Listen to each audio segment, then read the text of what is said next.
So here we have the Nissan Juke automatic on a 19 plate. I'm going to start off by showing you around the outside of the car, and then we'll hop in and run through some controls on the inside.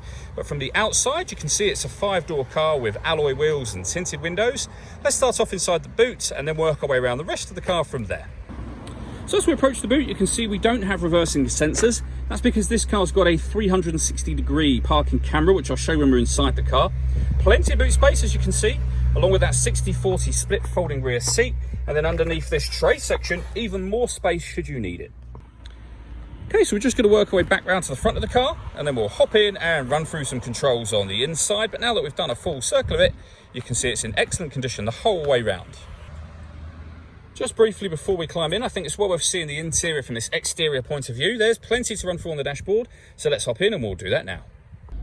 Okay, now that we're inside the car, we're going to start with the dials. On the left-hand side, we have the rev counter, and on the right-hand side, the speedometer. In the middle, you can see the fuel gauge and coolant temperature gauge, and also it will show you what gear this car is currently in that section as well. So P for park is highlighted as this is an automatic car. If we back out to the steering wheel, on the left-hand side, we have stereo controls and phone controls, and on the right-hand side, we have cruise control and speed limiter. Over in the center, we have the touchscreen for the car. So this is where, amongst other things, you can pair up your phone. You can connect a phone, you can pair a new device from there. When it comes to music in this car, we have DAB radio, FM, and AM as well. If you want to listen to your own music, you can do that via the CD player, the auxiliary input, the USB input. You can also stream your music wirelessly via Bluetooth audio as well. So plenty of ways to listen to your music. I mentioned this car's got a 360-degree parking camera. So we have a reversing camera and a bird's eye view image of the car that gives you the 360 view. And it goes a couple of steps beyond that. We can press that button and you get a front facing camera and the bird's eye view. Press it again, you maintain the front facing camera and you get the front near side, so passenger side wheel camera as well. So it does make this car very easy to park. We've also got satellite navigation, which is accessed up here. There's a full video that shows how that works that you can find on our website and also on our YouTube channel as well. Working our way down, we have the climate control.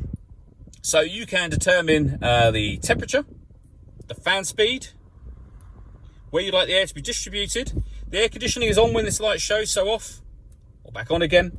Or hit this button and you'll put it into auto, which means the car will take control of the fan speed and the direction of the air to maintain the temperature you've asked for. To override that, simply readjust the fans and put it back on whatever setting you want it on here. This screen also doubles up as the driver mode screen. So you'll see all the options have now changed and they read normal, sport and eco. So this changes a few settings on the car. It changes the engine, the gearbox, the steering and the climate control. Underneath that, we have USB and auxiliary inputs, a 12-volt charging socket, the gear lever for the fully automatic gearbox, and then driver and passenger heated seats. All that leaves me to say is thank you for taking the time to watch this video. If you'd like to come and see the car in person and have a test drive, please feel free to call any of our MJA sites. We'd love to hear from you soon.